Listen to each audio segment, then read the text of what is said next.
Welcome everyone on behalf of Ohel and NCSY and the Jewish Education Project to tonight's Zoom offering, which is teaching from the front lines of our living room series, top tips and a Q&A. Tonight is part of Ohel's Zoom initiatives, which you may have seen, which are we've created to provide support to the community during COVID-19.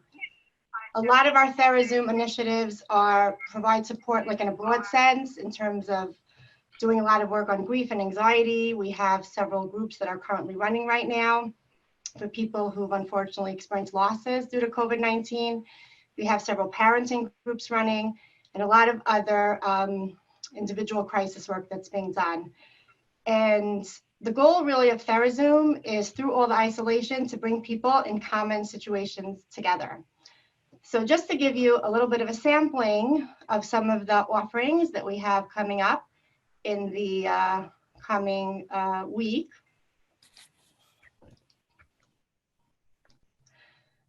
So this is something that many people have experienced, which is their simchos and different celebrations, weddings, brises, bar mitzvahs that have been disrupted and all the different feelings that accompany that. This is a offering that we have coming up to really specific groups of people who've had their fertility treatments disrupted due to Corona, and we wanted to provide them a forum for support. And we have just a lot of general parenting groups. So we have a group coming up next week for parents of young children. I also just wanted to share with you some of the resources that we've created at Ohel for kids and for students that might be useful to some of you as teachers. So this is a time capsule that actually was created by Law and Creations, and Ohel modified it for the Jewish community. So some of you might have seen it, but I just wanted to share it with you. And you can download this at Ohel's website. I can put the actual link in the comments in the chat. It's basically ohelfamily.org/time capsule. So this is like a great tool for kids. And I just wanted to kind of share it with you so that you're aware of some of the resources we have available. It's a great way for kids to kind of have a sense of like their place in history and kind of process some of the different emotions and experiences they've had during this time. I also wanted to share with you another program that we have running called the Small Club, which was really designed to address some of the like social emotional needs of kids during this time, because so much of the focus has been around the remote learning and getting that running and getting it going, which has been incredibly challenging for both teachers and students and parents, which is part of why we're here tonight. But then there's also the social emotional aspects of everything that's happening, and the fact that the kids are not able to see their friends and all of the different anxiety that they're experiencing, their parents are experiencing. So Small Club is kind of a way for us to kind of through the back door address some of these challenges the kids are experiencing in a fun and interactive way. It's actually based on a model called Skills for Psychological Recovery. But again, it's done sort of in disguise in like a fun way where we help kids promote problem solving and managing emotions and mindfulness, and they get to earn prizes. And it's actually really just a great program, and all kids can join. You just have to really come on at the appointed time. They're on Tuesdays at 4:15. So please feel free to share this with your students, with your schools, and you can take a look at some of the activities that I mentioned, because every Small Club program comes with different activities for kids. You can take a look at that on our website, ohelfamily.org/small club, where you'll see the sort of downloadable printable activity sheets that the kids complete after each session, and then they can send them in for prizes and so on and so forth. So you can get a sense of the kinds of things that we're doing.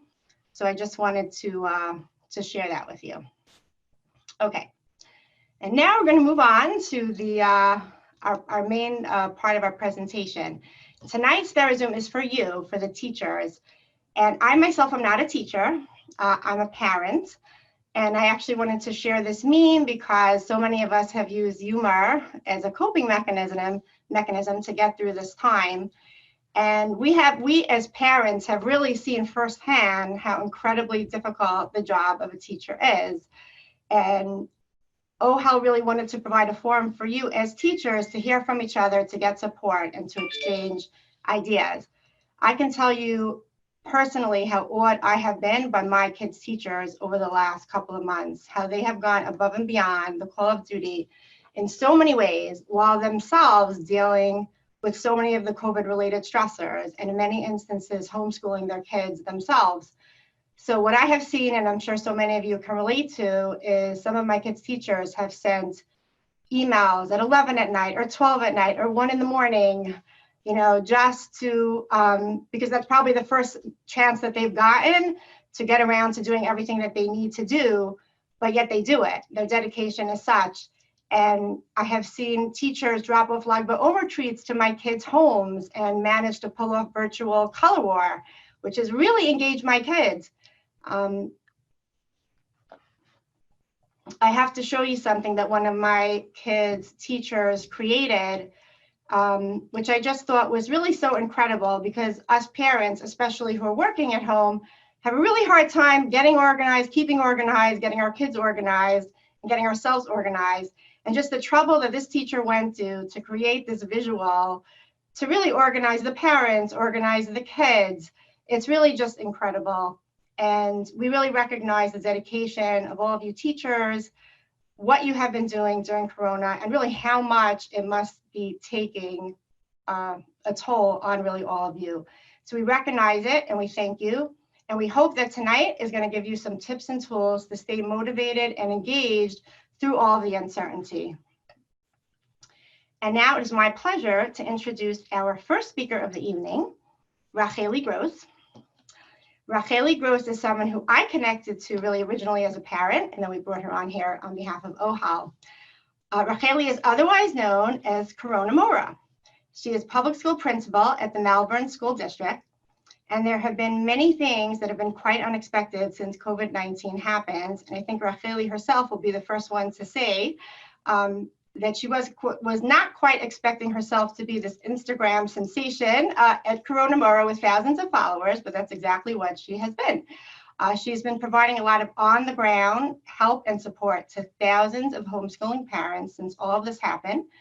She has also launched a website by the same name, coronamora.com, with educational resources. Racheli has really distinguished herself with her innovation, but also accessibility and practicality, things that parents can really pull off and are accessible to us. She has given families so many creative but doable ideas to make the learning fun at home and meaningful. I'm actually just going to show you, because there's nothing like actually seeing something than hearing about it. It's just an example of the kind of ideas she shared with parents, just how to make Lag BaOmer meaningful at home, which so many parents have been able to implement. And this is just another example of some of what kinds of strategies and things that Racheli has really shared with so many families at home.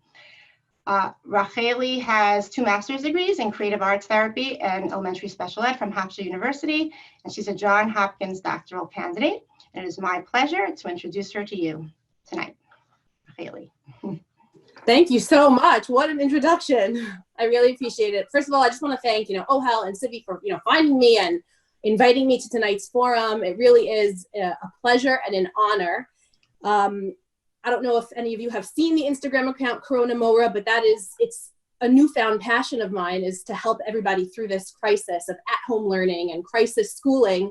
And I think it was almost a coping mechanism for me when I actually first started the account, because like Tzivy had said, I'm a principal of an elementary school in the Malvern School District. If you're familiar with Long Island, it's one town over from West Hempstead. But we support kids that live in Lakeview, Rockville Center, Malvern, it's proper, and Lynbrook.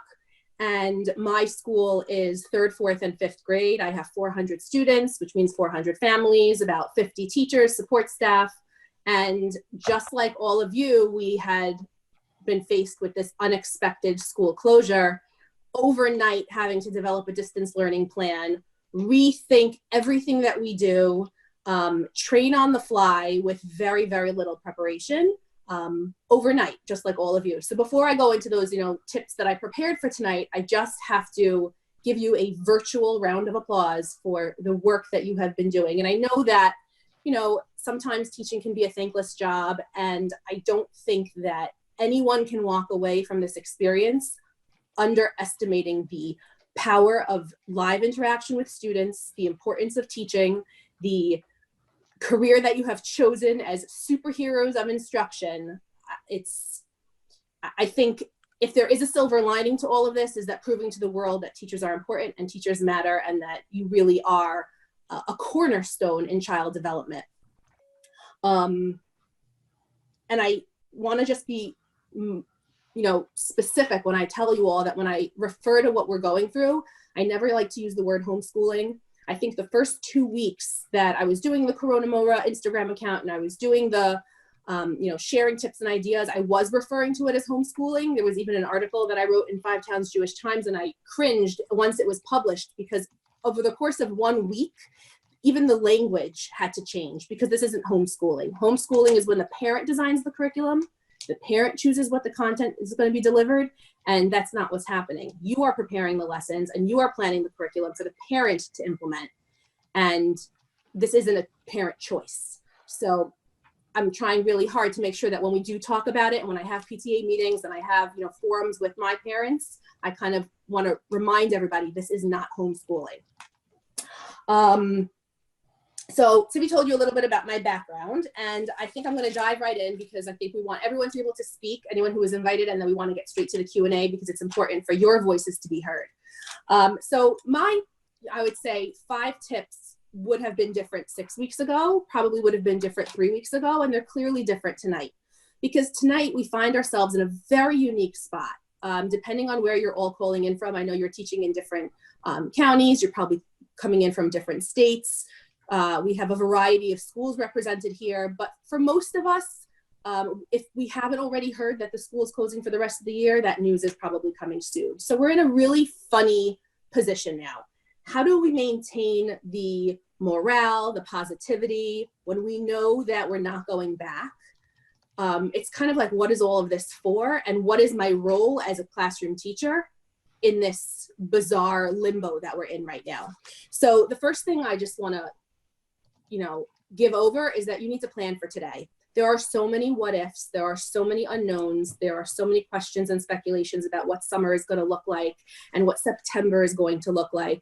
But if you could live in the moment in terms of living today, your job is the day-to-day. Your job is the interaction with the children. Your job is the lesson planning and the curriculum delivery.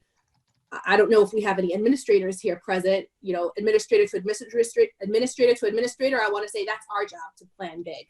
The classroom teacher's job is to worry about the child this morning. How am I going to get through today's Zoom sessions? How am I going to make sure that, every child feels heard and supported today and not have to worry about the big picture? I know that's a very, very tall order, but that's something that we kind of have to wake up every day reminding ourselves, how can I make today the best day possible? And I know it's very easy for us to get caught up in that. So the second thing is, we cannot erase what we accomplished from September to March. That was a very significant portion of the year. You had wins in your classrooms. You had success. Your kids made incredible growth. They probably jumped reading levels. You covered, dozens of partios together. Kids started reading for the first time in your care this year, and that's a lot to celebrate. And while we're stuck in this messy situation and sometimes ugly days we have in front of us, we have to remember that we have a lot to celebrate, and that May and June typically in school is the fun stuff. So if your school isn't, preparing large activities like a virtual color war or a virtual Shiriyat or field day, you have to start asking yourself, what can I do, whether it's just in a small Zoom session or whether it's in packet form, or if it's through Google Classroom or Seesaw or Class Dojo, whatever your platform is that you're using, how can I make the end of the year feel like the end of the year? And the kids need to know that they have so much to be proud of.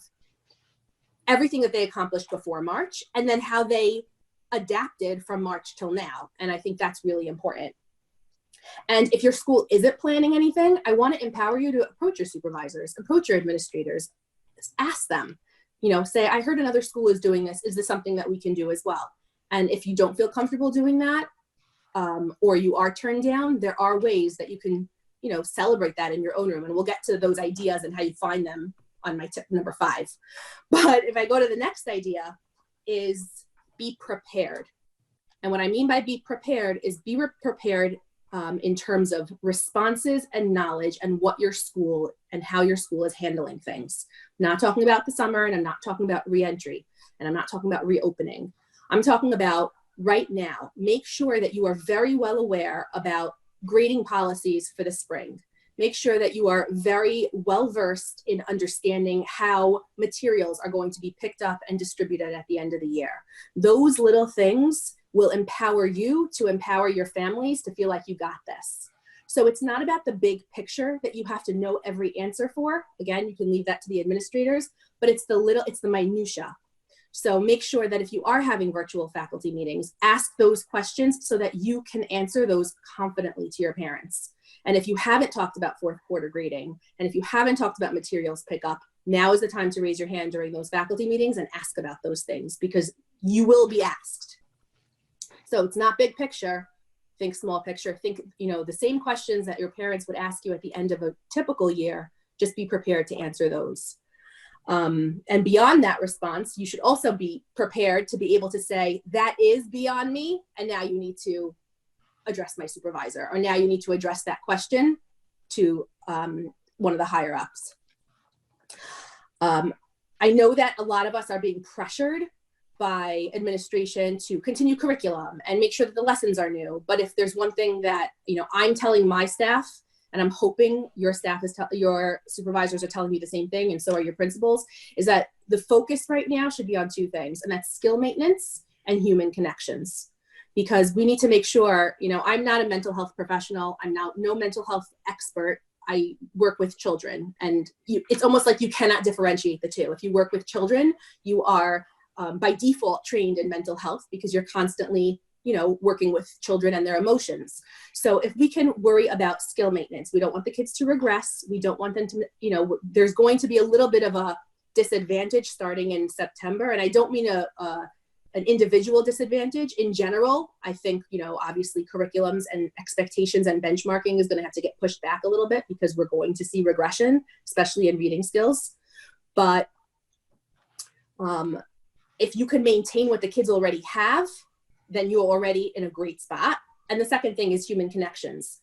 Make sure that you're providing, practice in their skills, but how many times can you think about when you're meeting on Zoom, maybe today is not doing another lesson, but it's doing a game. Maybe it's doing something about checking in on a mental health check-in.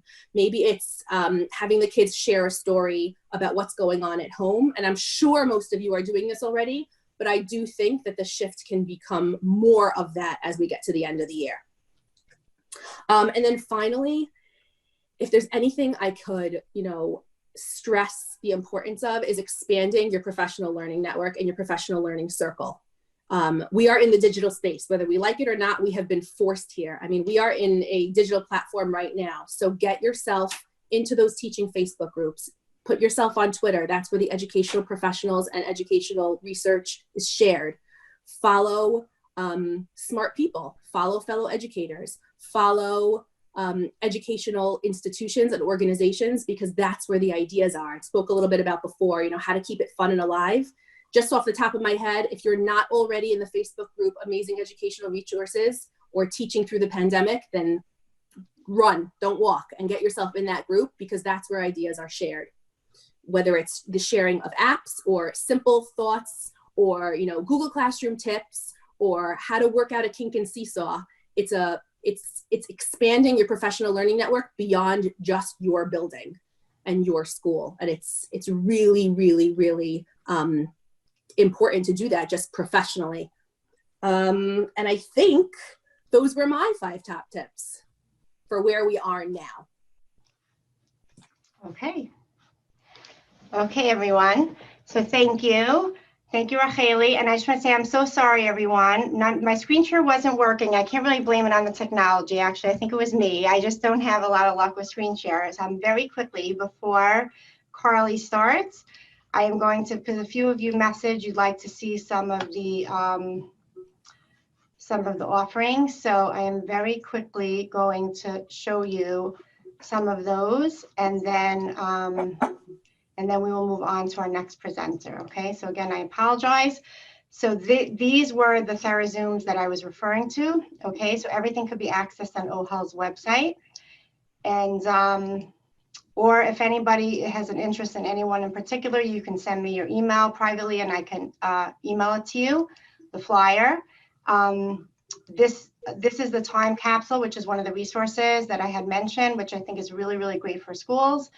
My own kids have done it, and I think it's really just helped them kind of process and integrate their experiences. And I've also done some of it with them. I've seen it done both with as a classroom activity, and I've seen it done as a family activity. These are just some of the pages. And this is, you guys are seeing it now, right? Yeah. Good, okay. Second time's the charm. Okay, this is the small club, which I referenced. And again, there's some really great printables on our website. You can check it out. And again, I can send you any of this privately by email if you'd like it. And this is my funny humorous meme, and we have many, many memes like this.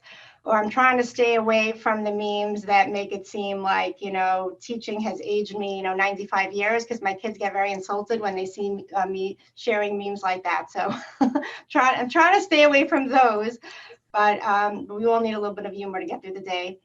And this was just my awesome child's teacher, which I really thought this was just really shows what some of you teachers are doing just above and beyond to kind of make this as seamless as possible for us parents. And I just thought that was awesome. So I wanted to share it. And this is a Corona Mower sampling from her social media. So check it out if you have Instagram.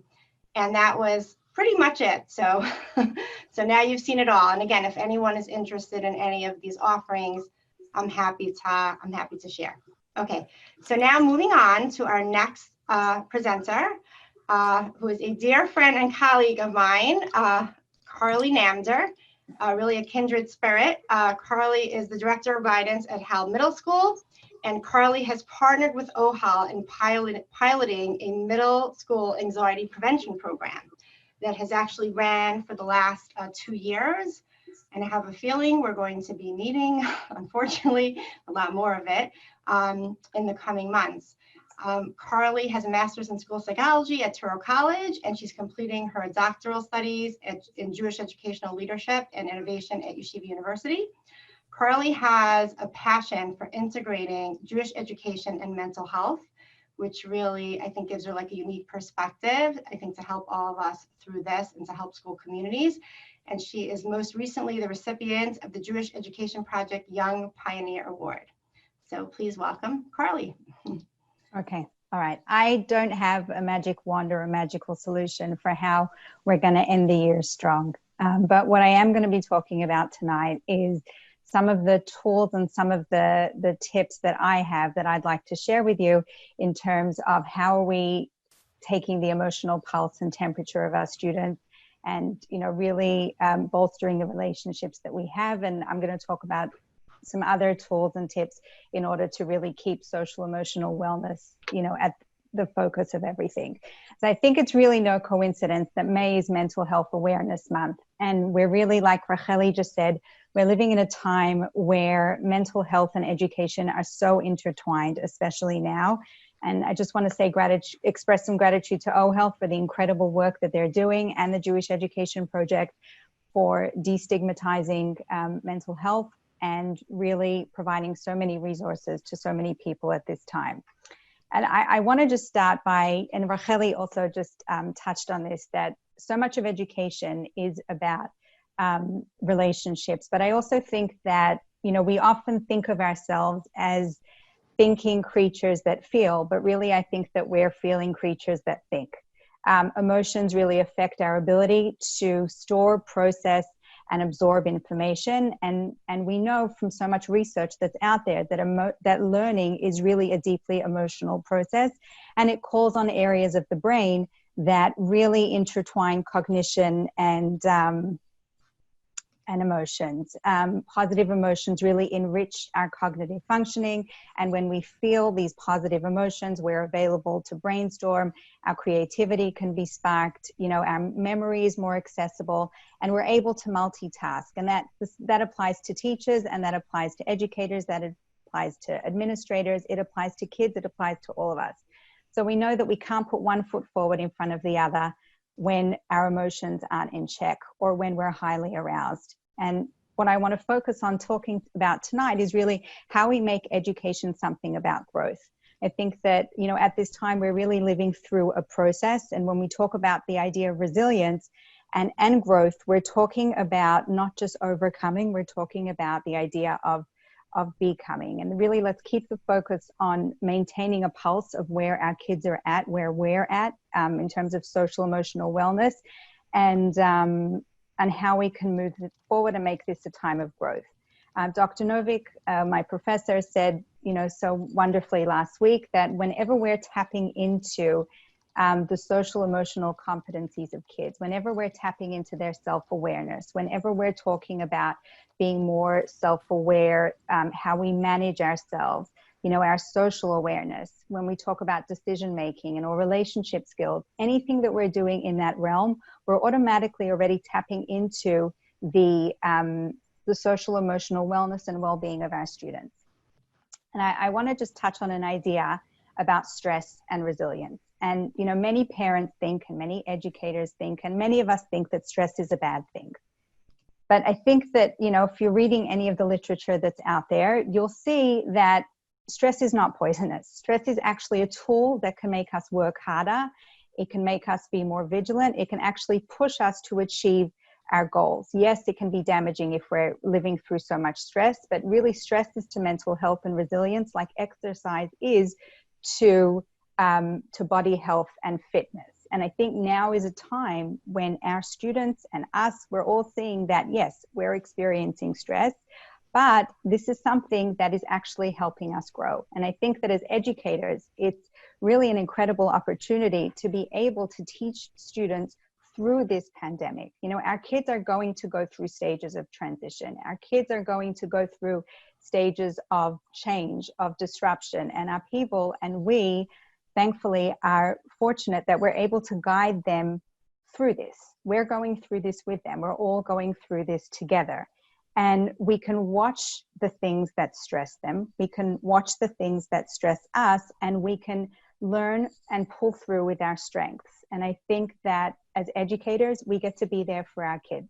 We wake up, we have this purpose, we get on our computers or our phones or however we're communicating, and our students, just like we need people to share this experience with. I think that people by nature are social creatures. We always hear about this fight or flight instinct that we have, but there's another instinct that we have, which is the tend and befriend response. When we're experiencing strong emotions, when we're experiencing transitions or changes, we have this need in us to reach out to someone. A little child will reach out to hold someone else's hand.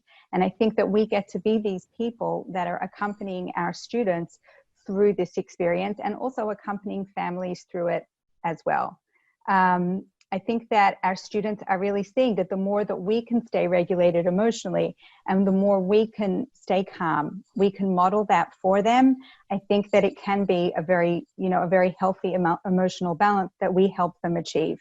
And I think that, no one is modeling flexibility for them more now than educators are.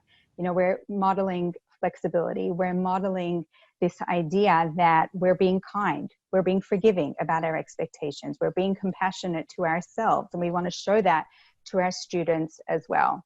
And I think that, when this all began, we were kind of in a state of denial. Oh, it's happening in that community, it's happening over there, it's never going to happen to us.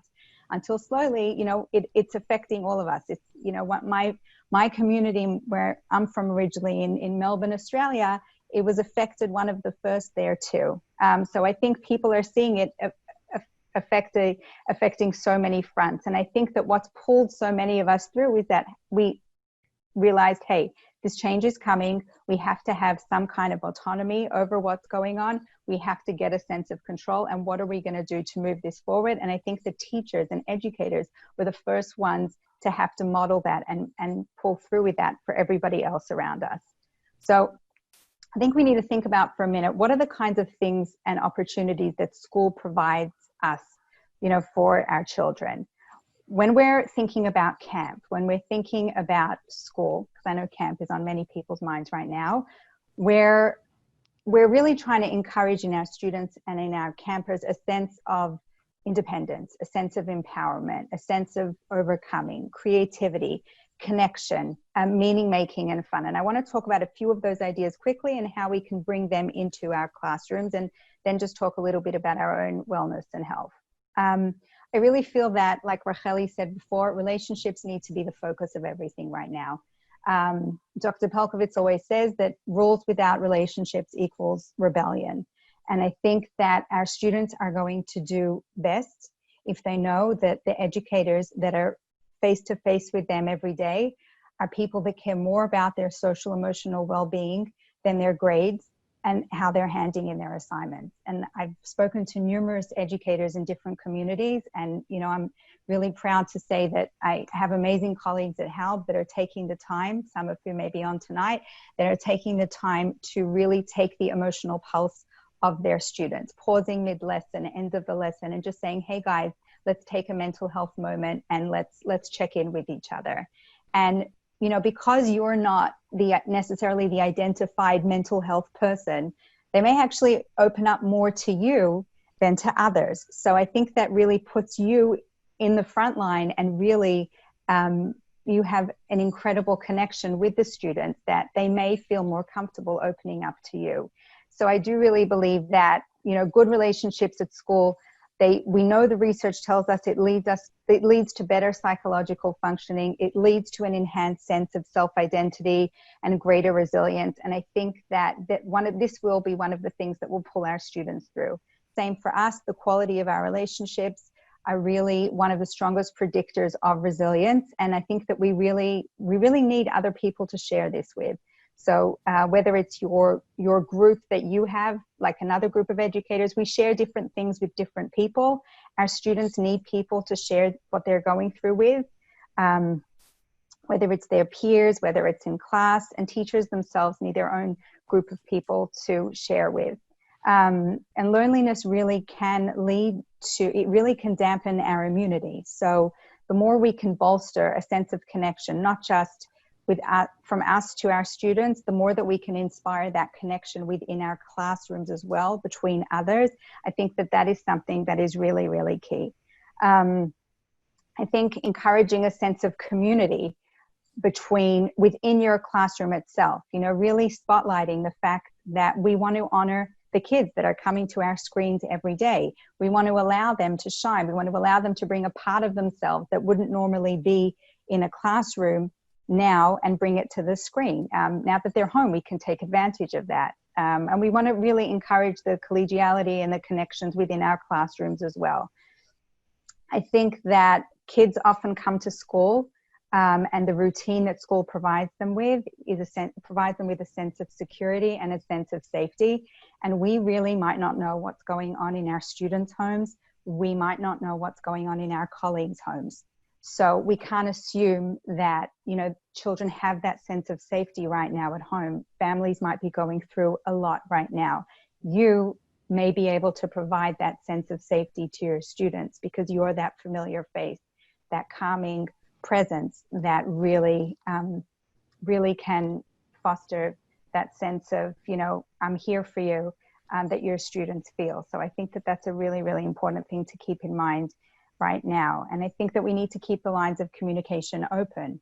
If you notice something about a student, if you see something that looks a little different than usual, don't just leave it. We say if you see something, say something, pass it on to another administrator in the school, call your guidance person in your school, or pick up the phone and call the parent. And then ask if you can have the student on the phone, and maybe you can have a conversation with the student and open up a conversation about what might be going on for them. I just want to touch base on how we can really take the emotional pulse of our students and how we can really check in on emotionally where they're feeling. Some teachers we'll say to students, select an emoji to match your mood. You see kids doing all kinds of emojis and things as part of their signature. There are teachers that are assigning students the task of checking in with other people. That's part of an assignment that they need to do. There's mood meters. Yale Center for Emotional Intelligence has a great tool called the mood meter. There's feeling thermometers. There's nonverbal ways to get kids to express their emotions. And there are some teachers that are doing these relational rituals where they're getting kids to touch base on, what was difficult for you? What are you hopeful about? Before they're turning in their assignments, before they're getting to their work. And I think that really goes a long way. The more that we implant these little tricks and things throughout our lessons, when kids won't predict them, hopefully the better a response we'll get from our students. Some teachers are also doing something where they may pose a question to their classes and say, hey, how would such and such a student deal with this particular issue? And sometimes when we ask a child to think outside of their own head, and it encourages more empathy, it lets them be more compassionate, and then hopefully they can bring that back into their own classroom and apply it to themselves or even to someone else. I do want to just touch on one thing quickly because I know we don't have a lot of time. I think that when a child comes to you or when a student comes to you with a concern, educators are very practical people. They want to know, what should I tell them? What should I say? How should I deal with it? And I think that especially now, when something comes up, when an issue comes up, or when a child actually wants to talk with you or communicate with you, I don't think we need to have all the answers. I think that when somebody opens up right now, I think a lot of what they want is empathy.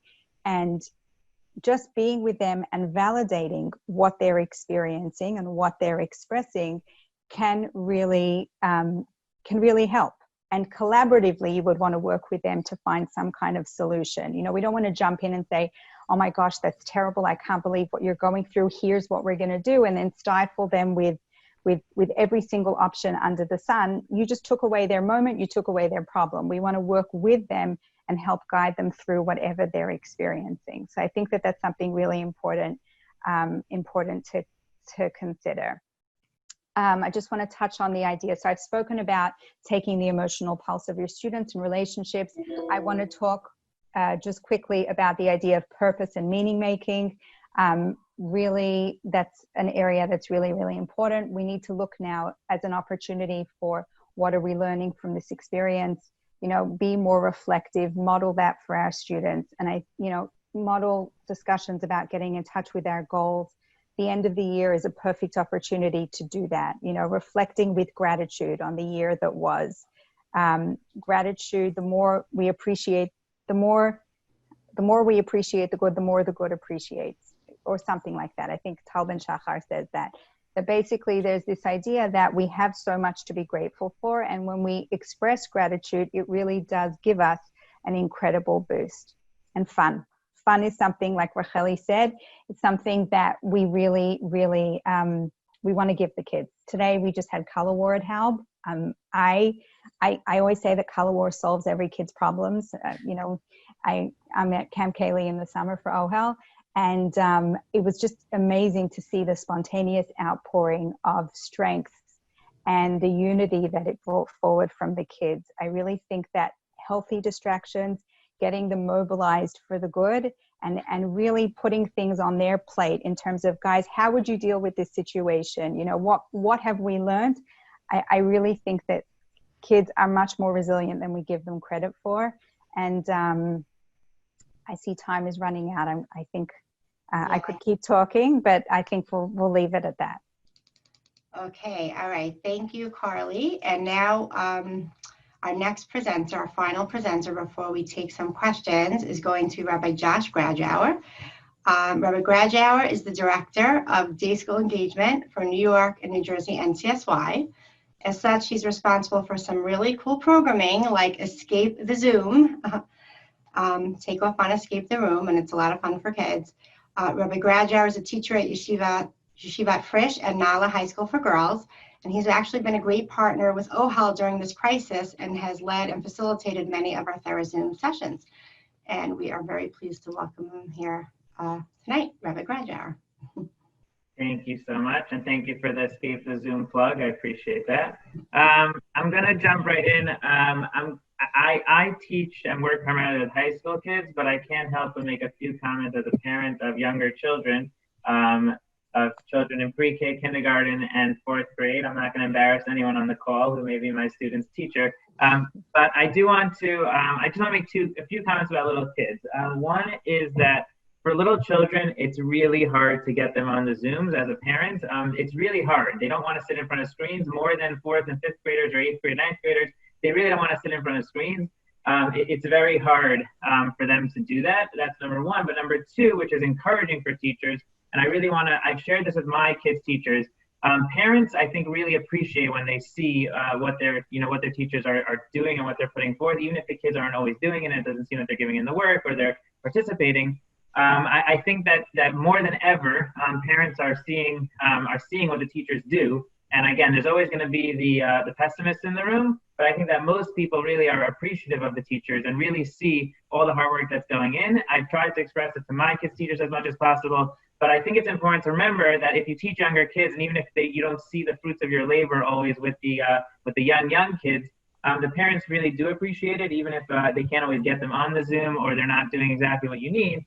But they really do appreciate it. And I will say the more things that are active, like my daughter sings out loud, in the davening, even though no one else can hear her, and the things like that, the more things that are active with the little kids, and we'll talk about with older kids as well. Again, the more active, the better. And I'll talk about that. As well. I just looking through the list, it seems like many of the people here were not here on the last one we did on the teaching. So I just want to start with the same thing I started with last time. Which is really building off what Carly said. And I think it's so important to be emphasized that whenever we teach, no matter what grade we teach, no matter what class we teach, we always have to have goals. We have to be prepared for what we're kind of doing in the classroom. And right now, our goals need to be shifting towards really, the social emotional part. That should always be at the center of our teaching, but more than ever, that has to be at the center of our teaching. And there's so much that we can be teaching our students right now. Again, no matter what age we teach, there's so much we can be teaching them just in the way that we model certain behaviors, the way that we approach the situation, talk about the situation, be real with them about the situation. I think there's just so much, and Carly, I think, really spoke so nicely about a lot of the things that we can model for them about adjustments and resiliency, and all those things. I think are really at the core of what we're trying to do now. And I want to try and talk those specifically. To those who teach, I would say middle school towards high school. Most of what I'm going to say is more geared towards those ages, although certainly can be adapted for the younger years. And I will also say my own personal feeling, which is that everything that I'm going to share, I really wholeheartedly believe is at the core of good education, whether we're in Zoom education or we're in classroom education. And I feel that so much of what's happened is that Zoom education has highlighted many of the inadequacies of our regular educational system, and has really highlighted so many things that, again, can improve in the way that we teach in general. And again, I know it's a hard time to try and make change for many of us as we're balancing a million other things, but I really feel passionately that everything that I'm going to share is not unique to COVID. It's not unique to this time right now, but it's really true about every educational setting that we're in. And the last thing that I'll say before I get to those things is I've been emailing a lot with a colleague of mine who teaches at Frisch, and he is someone who's a big test giver. I've had many conversations about projects versus tests, and he's a big test giver. And over this whole time of being distance learning, he's kind of realized that you can't give tests. And he's giving projects a lot. And again, I'll talk about my pitch for projects a little bit, but I'm just going to read to you an email that he wrote to me. He wrote, "I'll admit that I'm really enjoying the freedom to go crazy with creativity in a way that I'd normally be nervous to do." And I thought that was very powerful, because I think that as teachers, we're feeling all the challenges of the moment. But what he was expressing is that in some ways, there's very little expectation on us in the moment. In some ways, people are kind of like happy that we're showing up. And in that way, there's more freedom to kind of be creative and do things that we may never have tried otherwise, because we're in a situation where we need to be creative. And I thought that was very powerful in terms of, again, the perspective change and how we think about it. But I want to talk about kind of four things that I think are really crucial for ending the year strong. Number one is students really need to know that we care about them. If we're out of touch with the fact that like these are people dealing with a difficult situation, stuck in their home, and again, no matter what age, but certainly middle school and up, high school kids, they're people. It's a challenging situation. They're stuck in their home. Nobody likes being on Zoom calls for 6 hours a day. And I think it's important to really show our students that we care about them. There's a quote that's attributed to like 400 people, so I don't know who actually said it, but the quote is that, right, people don't care how much you know until they know how much you care. And they want to know that you care about them. And it's so important right now to express that to our students. Again, I will speak in terms of like my kids' teachers, calling them and visiting even, someone's doing like a drive-by this week, just different things that you can do to really show your students that you care. And if you teach older kids, again, reaching out to them one-on-one, sending them a message, seeing how they're doing. If they're not in a class, ask them how, if everything's okay that day, whatever it can be, we can do to show people that we care. It is really crucial. The next part is really to address the why of what we're doing. Again, this is true every step of the way, but specifically now, I think it's really, we need to all reevaluate what we're doing, and we need to address that for ourselves, why we're teaching what we're teaching, and we need to express to our students why we're doing what we're doing. I speak for myself, and my school knows this. I've changed so much of my curriculum for the rest of the year. I basically scrapped my original curriculum and changed the whole thing due to the corona situation and the isolation. And I talked to my students about why I did that and why we're doing the way we're doing it. And it's so important for students to understand why we're doing what we're doing. And it's more important than the students. We should know why we're doing it. But to express that to our students, let them know, why we're making certain decisions, why things are changing, why we're behaving a certain way, why our teaching style is a certain way. I think it's really crucial for them to buy into the experience of whatever we're doing. They need to understand, what our motivation is behind what we're doing. And again, that's true every day that we're in the classroom, but I think especially now when it's so hard to kind of be motivated and buy in, I think it's really important to do that. The last two, which are the most practical, and I'll try and be quick so we save time for questions, is that students need to be active. And as they get older, active doesn't necessarily mean standing up and doing jumping jacks, although maybe that's worthwhile. As they get older, active means that they're using their brains to actually be thinking about things and not just either sitting and listening or regurgitating information, which coupled with number two, students need to be creative. We need to give them opportunities to be creative and to use their mind to think in creative ways. If that means assigning projects, that they can do work on, if that means giving things that are more open-ended, that requires them to think more. For me, I gave an art project this past week, which I normally wouldn't do. Whatever it is that we can do, but students need to be active and they need to be kind of engaging with creativity. They need to be thinking in a different way than they normally used to, just giving back information, but really taking information and using it in a creative way. Those are the two things that I feel passionately about. I'll say again, in every single day, in every single one of our classrooms, our students should be active and they should be engaging in their creativity, but especially now when they're in isolation and this concept of Zoom fatigue, which I will say is very real. I feel it every day. We all probably feel it, the Zoom fatigue. And part of battling Zoom fatigue is getting them not to stare at a screen and listening to us talk, or even, again, doing work that's again, somewhat mindless. But really engaging with creativity and really being active in a real way, kind of in those ways. If it's, I spoke about this last time, as simple as breakout rooms and discussions and coming up with something as a team. But even more than that, to kind of stretch ourselves, if we're not used to it, to assigning things that allow themselves with creativity. And I'll just reference back to that teacher that I quoted. It's someone who normally does not do project learning at all. And he literally emails me like 3 times a day at this point, like works of his students, like, look at what this student did. You won't believe what I got today. And he's so excited by the fact that things are, that students are using their creativity in a way that he didn't expect. And I think that we often underestimate what students want to do or are capable of doing, because we, in our heads, feel a certain way. I was in a staff meeting in one of the places where I work in 3 different places, so you'll have to guess.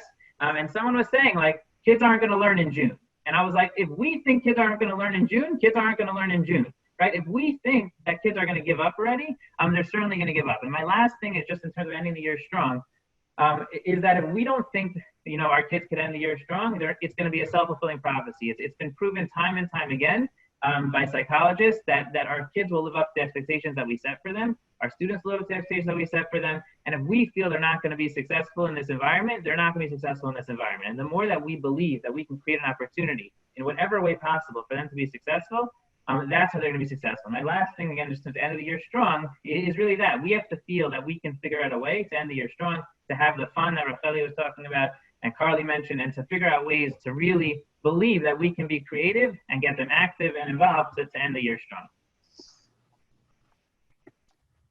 Okay.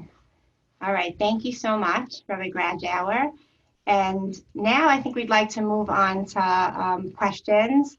And we actually have some questions from the first session that we did on teaching from the front lines in our living room. It's actually kind of a series. And we have some questions we didn't get to last time and some questions that people emailed. But if you have any specific questions you would like answered or commented on by any of the panelists, please put it into the chat. Okay.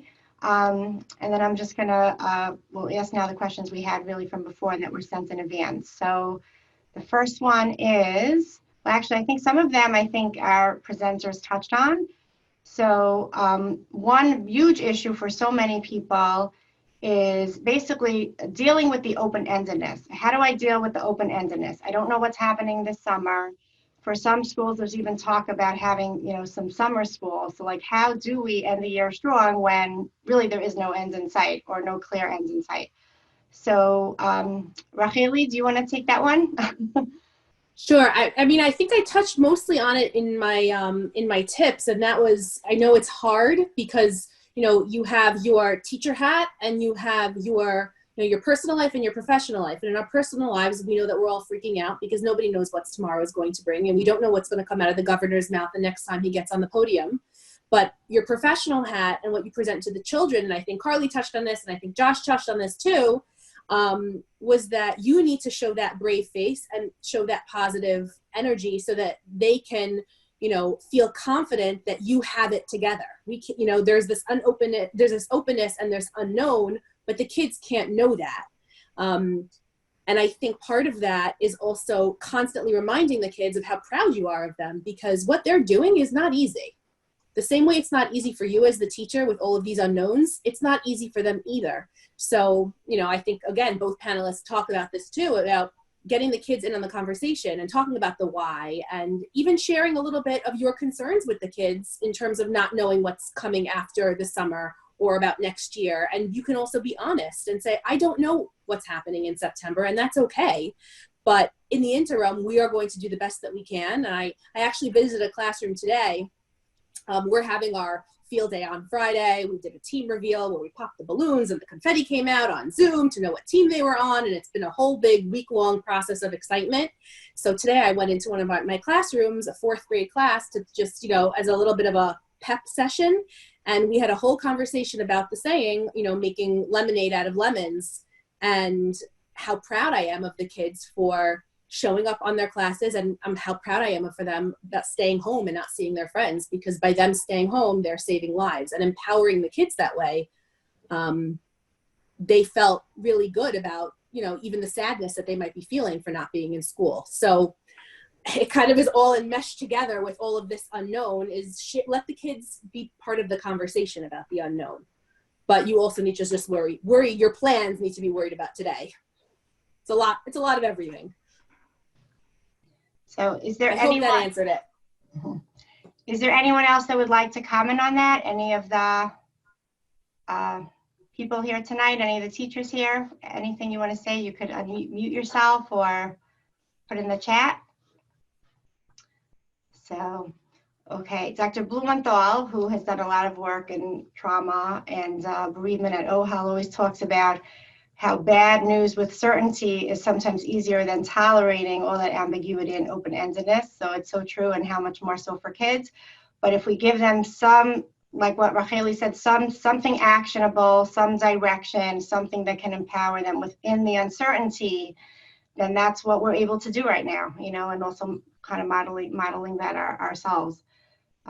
Okay, so our next question is, and again, I think it was touched on, how do we keep ourselves? It looks like someone's raising their hand. I'm sorry. Lynn Okay, Blander. sure. Lynn Blander. Sorry, Yes. thank you for Hi. noticing. First of all of this that's being said has been extremely helpful and encouraging. And I find I work with 3-year-olds, and one of the challenges that I find, and maybe many of you have found this, to come. The first part of the day, they come eagerly. By noontime, when I do an afternoon session, they're so wrought and they're so tired from sitting in front. From the beginning of the week, there's more energy versus the end of the week. And between their expressions of saying, when am I going to be seeing my friends? When am I going to see you? And I keep telling them, we're going to be doing this soon. I miss you. I understand what you're going through. How do I give them that additional encouragement to them and to their parents more than what I've been doing to kind of say, I understand what you're saying. I miss you. And I want you to get them to come, because they all say, well, you appreciate what you're doing. And I find that that's the biggest challenge, because I can see it in their faces, hear it in their voices, and if anyone has ideas, be appreciated. Yeah, I'd like to actually comment on that. Can you hear me? Yes. Okay, so I think that really, Dr. Novick talks about this a lot, the idea of teachers really being that reassuring force for the children. I think particularly for young children, that can really be really helpful. I know I have a 5-year-old, and every single morning at breakfast, she asks me if the coronavirus is over.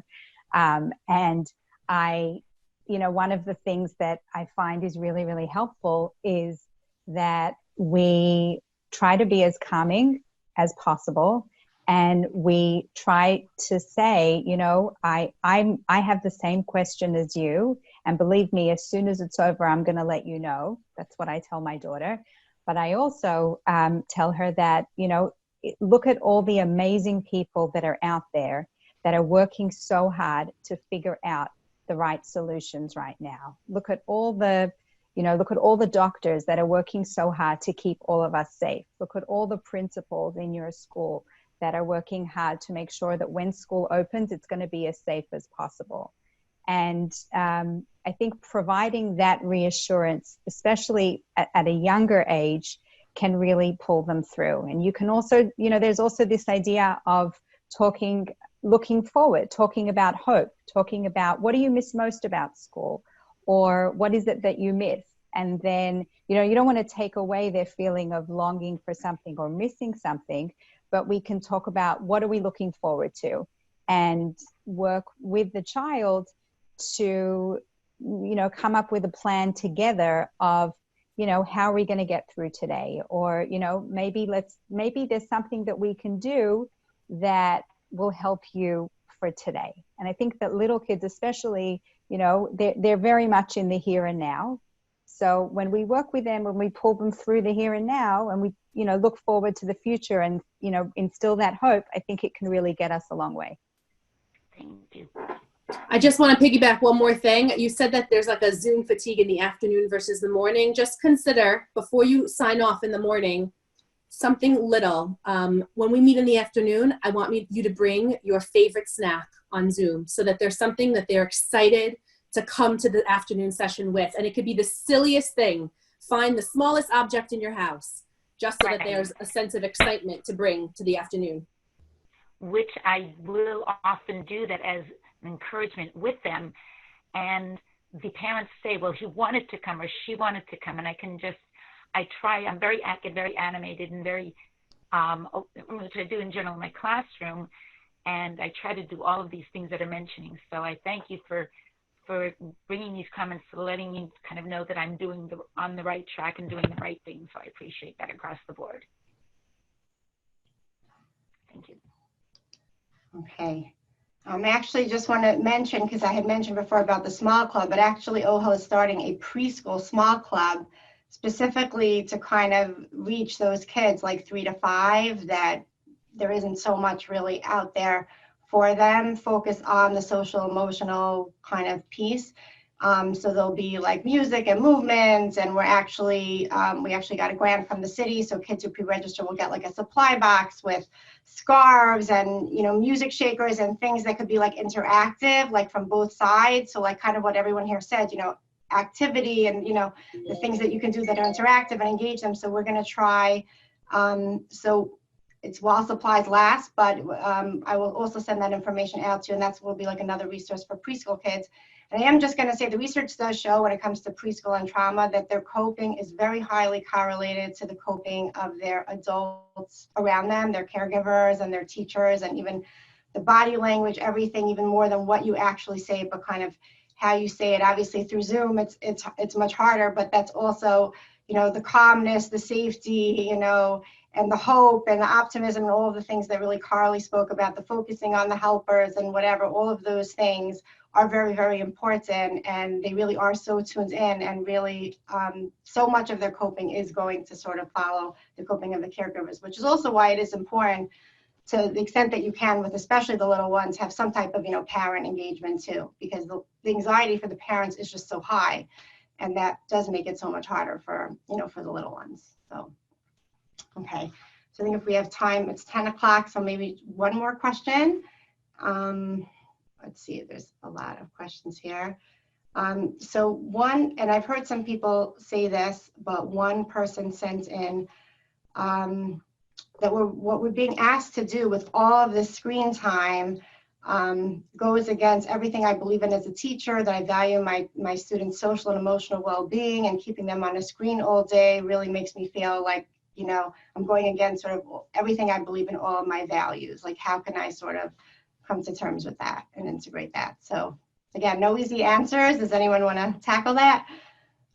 Haley, Carly? Or... I think that a lot of that, the work on that question is really about the teacher. I think, you know, the kids are going to rise to the occasion. The kids are resilient. With the reassuring comments that you make to them every day, with the activities to keep them engaged, with everything that we've been talking about, the kids will rise to the occasion, and the kids are also going to bounce back really quickly. We all hope this will end, right? Like Carly, like you tell your daughter, this will end, and I'll let you know as soon as it does. When we get back to the classroom, you know, forget the academic gaps, and some kids, you know, obviously are going to need a little bit more of that emotional support, but they will be okay because of all of you that are in their lives, and because you're attending workshops like this, and because you're becoming so aware of the signs and concerns, if there should be any. But right now, the place that we're at is, think about how lucky we are that we even have this platform. I mean, I think about my elementary school years. If this was 1990, whatever, it would be, here's a workbook and I'll see you in September.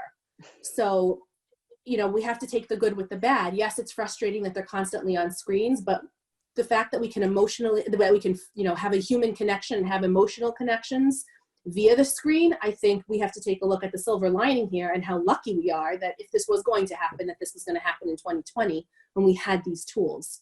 So again, it's a mind shift, trying to find the positive within the negative, and we will get through it. Yeah, I would just add a little bit that I imagine this was like a younger, you know, teacher of younger children, because I definitely feel this, you know, with my younger kids a lot. I think part of it though also is that there's a real social aspect to the Zoom. Like my 4th grade son now has like Zoom hangouts almost every day with his friends, and yes, I'd rather it be in person. But the social need, even with a class, I think really is being filled. And I think what Rochelle is saying is that 100%, I think none of us think this is ideal for our kids to be on screens like this all day. But the silver lining is that, like, the isolation, which is really hard, even in a class, you know, in a class for kids, and for, you know, for Zoom, you know, hangout for kids, I think could be really helpful in that regard. And I will make a plug for something else. Again, even at younger ages, the challenge for this is that it's very hard on parents. It is very hard on parents, but some level of like asynchronous learning, you know, again, the more that we allow them to kind of work on something and have to submit it, is less screen time than if they're just literally sitting in front of a screen listening to us. That if they're working on something and they have to do something, so if it's little kids and there's a scavenger hunt, and if it's a little bit older and it's some work that they have to read a book and then write a paragraph on, and if it's older kids, that they can give them, you know, really creative and fun, you know, artistic or different assignments that tap into their creativity. So it definitely allows for less screen time while still being productive in, you know, school focus. I think helps the screen time issue. But I will say, with a caveat, to be honest, as a parent, but it does put more stress on the parents, and the parents are resent a little bit. I found parents are kind of pushing back on the asynchronous work because it makes it harder for them, especially with younger kids, which is a real challenge right now. But I think it's a helpful, you know, solution. Okay, Oh, sorry. I'm go sorry, ahead. to put a little pressure off and to think about those ideas. Yes, the projects are important, but there's also that the comfort in just knowing that your peers are engaging in something alongside with you. We did something, you might want to suggest it to your school. We did a school-wide movie night, and you can show, you know, anything that you'd like. The kids just sat there with their headphones, all staring at the same screen, but there was a comfort in knowing that they were doing it with their friends because of such an isolating experience. So again, we can take the screen time and we can elevate it to something positive, even though we feel like sometimes it's too much. Okay, you know what? There's a question on the chat that also was sent in advance, so I'm just gonna, this really will be our final question, and that is, what do we tell parents who are still working and can't always be there for their kids during the Zoom sessions throughout the day?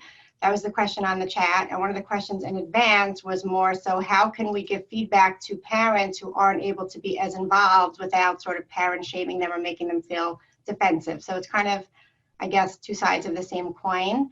Does anyone want to tackle that?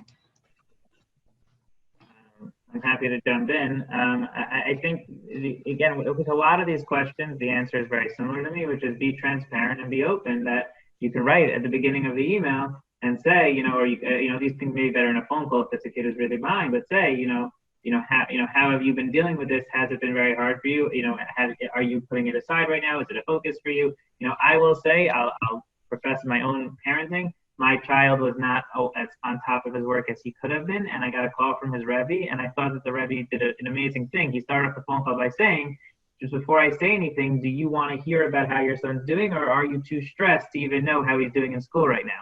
And I thought that was very powerful, meaning, again, parents are really stressed. I'll speak as a parent in addition to a teacher. Parents are stressed, and I think it's really important to kind of note that, and that, to me, that's like the number one thing, is to just be, have empathy towards the parents who are stressed out about it, and ask them, kind of what they want. Let them guide the conversation a little bit, I think, is important, in addition to whatever Racheli, I think, was about to say, practical tips you can have, but I think that's really important to really be real about that and kind of transparent about it. I also just want to add to that, you said the beginning of the email, I think we are all drowning in emails right now. I know I'm up to my eyeballs in emails.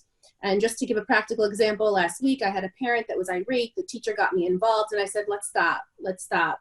There is, you get lost in translation when you communicate via text. Let's set up, we use WebEx in my district. It's basically the same thing as Zoom. And the same way the kids are craving that face-to-face connection, so are the adults. So we were able to get to the bottom of the issue and really resolve what was concerning the parent so much quicker and faster, with less emotions and less back and forth, by taking the 15 minutes to do a meeting like this. So consider it for some of your parents. Think that through. Not everything has to be resolved through email. And sometimes ask yourself, can I pick up the phone and resolve this quicker and more effectively? And then take it a step further. What if I had hopped on Zoom with the parent for 10 minutes? I just want to piggyback off of that also. I think, I couldn't have expressed more, than what they're both saying, but I think that having that compassion for and empathy for the parent and first checking in with them to see how they're doing it really gets you a lot further in a parent conversation.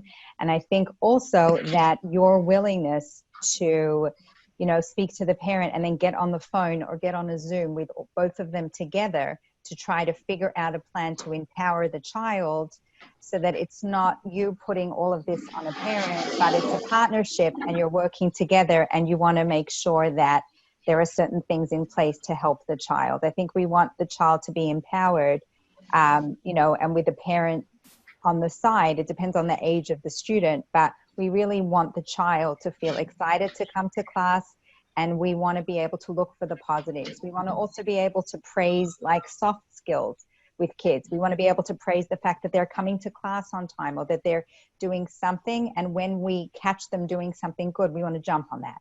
So, empowering the kids and the parents that we're on the phone to, I think can really help. I'm just going to actually add just one thing to that, because parents are so overwhelmed, and so they're sensitive right now. They're sensitive, I guess, about their sense of competence as a parent. And so they're very easily defensive, really, because of that. Yeah. Many parents are. So there was one parent I was speaking with actually just this week who was working full time and was really upset because her child's teacher sent a text, and a lot of kind of what Racheli said, through text and through email, things just sound more curt maybe than they need to. and just was like, this teacher had prepared some packets or some things. The teacher went out of her way to do this for this child or student. And the parent hadn't picked it up because she had a lot going on. So the teacher sent a text like, you didn't pick up the packet, you know, and that was it, you know, and it was really just, she was following up. She went out of her way. And, you know, to the parent, it was like, you know, accusatory. You didn't pick up the packet, you know, like what kind of parent are you? You don't make time for your child, you know, and it was really, I'm sure, very well meaning. So I think just, you know, this is a basic communication tip you may have heard before, but like I statements versus you statements, you know, can really make a big difference. Not you didn't pick up the packet. Oh, I noticed the packet is still on my porch. You know when you might be picking it up, you know, even might have made the parent, you know, less defensive. Just something like very simple, but can sometimes make a difference when parents are just really so easily, I guess, triggered. So anyways, okay, so I guess we're going to end now, but thank you all so much for coming. And, you know, every crisis does have a beginning, a middle, and an end. This too will have an end. May it come very soon, and may we continue to support one another until we get there. So thank you all so much. Thank you.